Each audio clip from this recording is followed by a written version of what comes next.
Sister Shanice in the house. Thank you for joining us for today's news story. Today, we're going to be talking about the ongoing project in the Gambia that involves the development of a new highway. It's a major infrastructural development that's happening. It's been ongoing for about 3 years now, and it really has transformed traffic movement in the Gambia. And it's brilliant, really, that the Gambia has taken this initiative to substantially and significantly improve the roads in the Gambia. However, it certainly doesn't come without its challenges. So today we're going to be talking about some of those challenges, and in particular, what improvements need to be made. So this is a new highway in the Gambia. It's about 50 kilometers or so of new roads. And I'm going to go over, first of all, to Desita Gray, my guest in the studio. She runs an early childhood NGO in the Gambia, has a lot of experience in the Gambia. And first of all, I'd like to introduce her to share with us some statistics about road safety in the Gambia. Welcome, Desita. Good morning, and thanks for having me. Yes. So I also want to say that the highway is great, because the first time I went to the Gambia, you know, they didn't really have good highways, so the highway is excellent. But like everything else, there's always room for improvement, and it's a constant, ongoing work. So I decided to look at some statistics because, you know, April, when I was in the Gambia, I almost had a terrible accident. I was driving in the night, and there was a huge rock on the highway, and my car ran over the rock, and we swerved to the side. Luckily, the traffic was not heavy at the time. So the Gambian Bureau of Statistics in December 2003 reported that there were 210 accidents and there were 148 fatalities. And between 2018 and 2023, there were 6,630 accidents occurred in the Gambia. There were 969 fatalities. And this actually translates to 1,105 accidents per year and 161 deaths per year.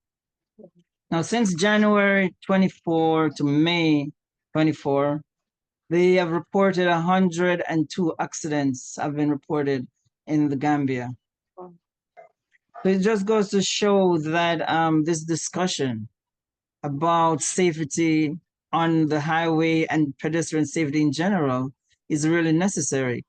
And currently, Gambia rates the 8th country in the world with the highest accidents on their highways. A couple of years ago, they were 4th, so now they're up to 8th. So this is a conversation that we seriously need to be having in the Gambia. Absolutely, most definitely. I mean, those statistics, absolutely horrendous in terms of the numbers of deaths.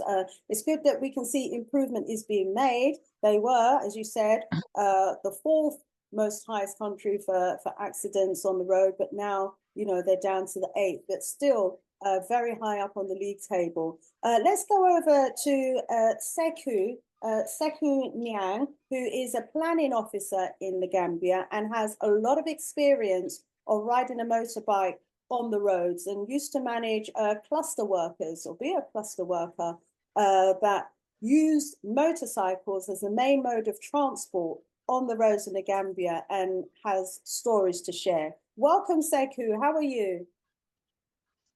Very well, sister. How are you doing? Very well. Thank you for asking. Go ahead. Please share your experience of riding. I want to say good afternoon from the Gambia. Good afternoon. I know it's people there, yes. So my experience in riding motorcycle as a cluster monitor, you know, started way back in 2012. From 2012, I was on a motorbike. I have been on a motorbike for 13 good years, you know, and personally, as I said, I'm also a victim of road accident, because there was a time I went to lost all my, you know, toes, my toes on my left foot because of an accident, you know, and that was caused by a reckless driver who, was driving, coming towards me, and I'm coming towards him. Then he just opened his door, and then I fall down on the slabs. So my gear pedal was, hooked to my finger, and it bent, it dented.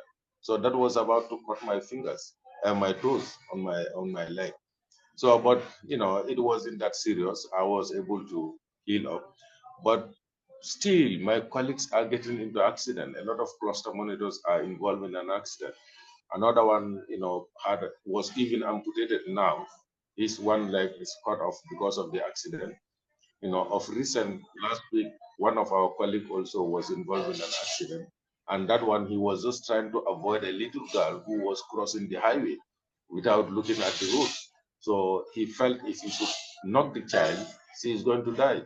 Maybe just a 7, 8 year old girl, So to avoid, hitting that girl, he decided to avoid and then hit the slabs and he fall down.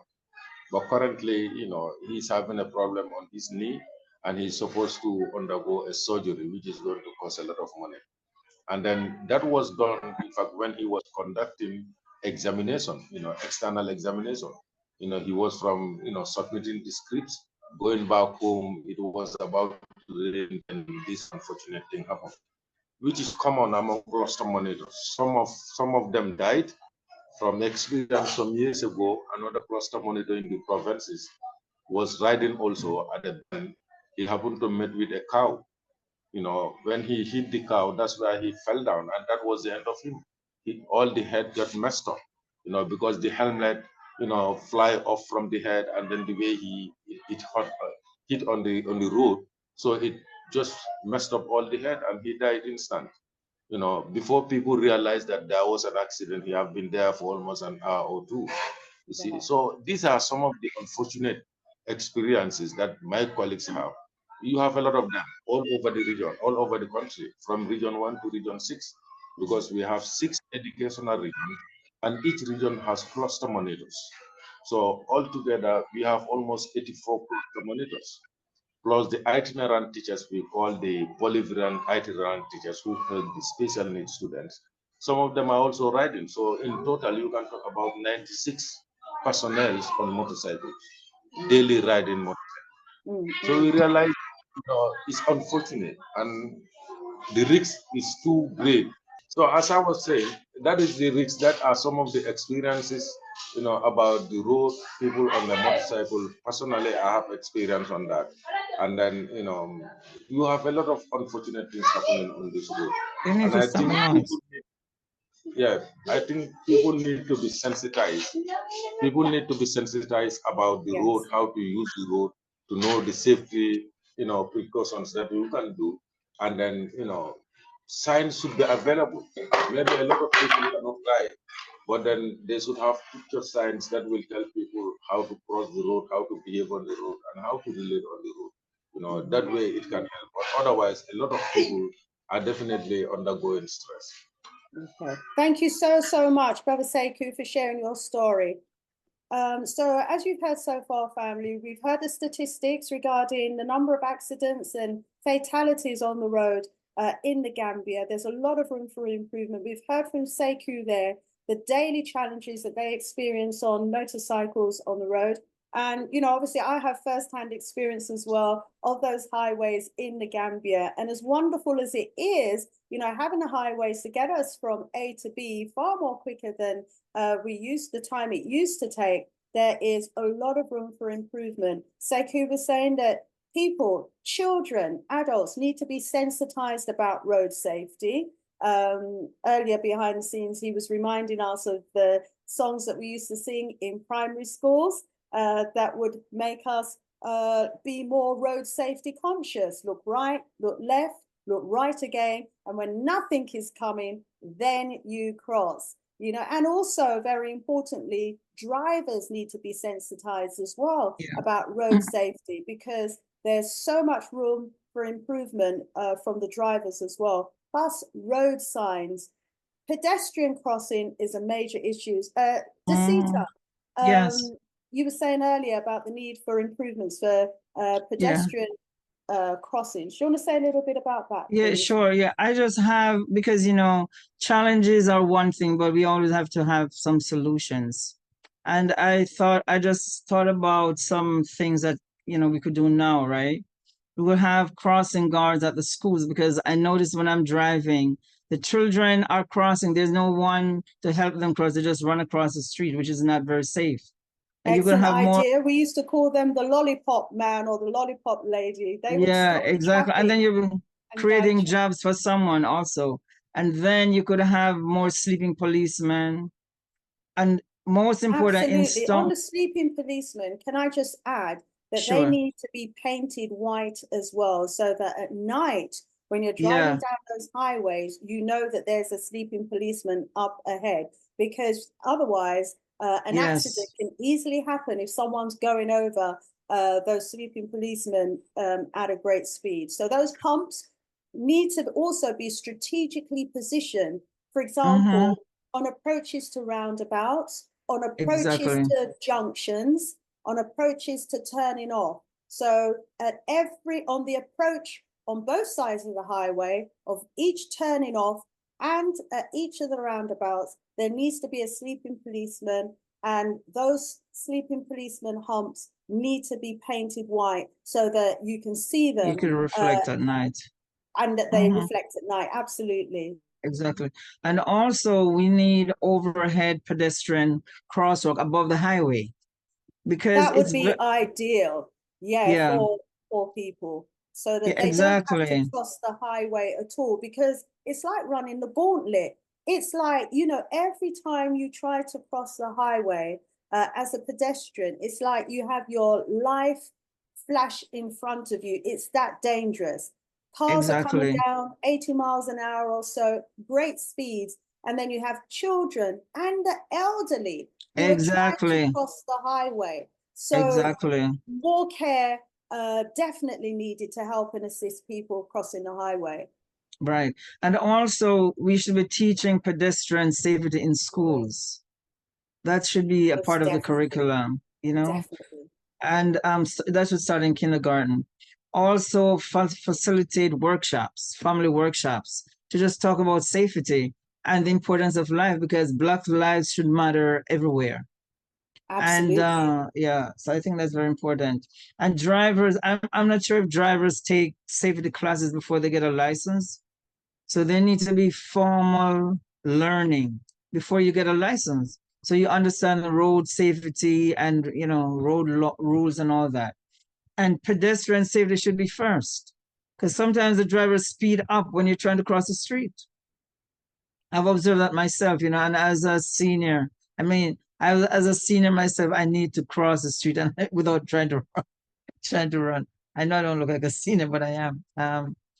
And also have markings on the road for crossing. And once the people step onto that, the drivers should slow down. So we really need to have some rules that will be enforced. And when violated, the drivers should be charged a fine.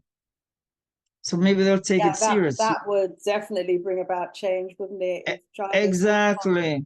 Yeah, Exactly. and of course we've got to have traffic lights as well. All important yes. traffic lights that pedestrians can use to cross the road. Yeah. Yes. Yes. We do.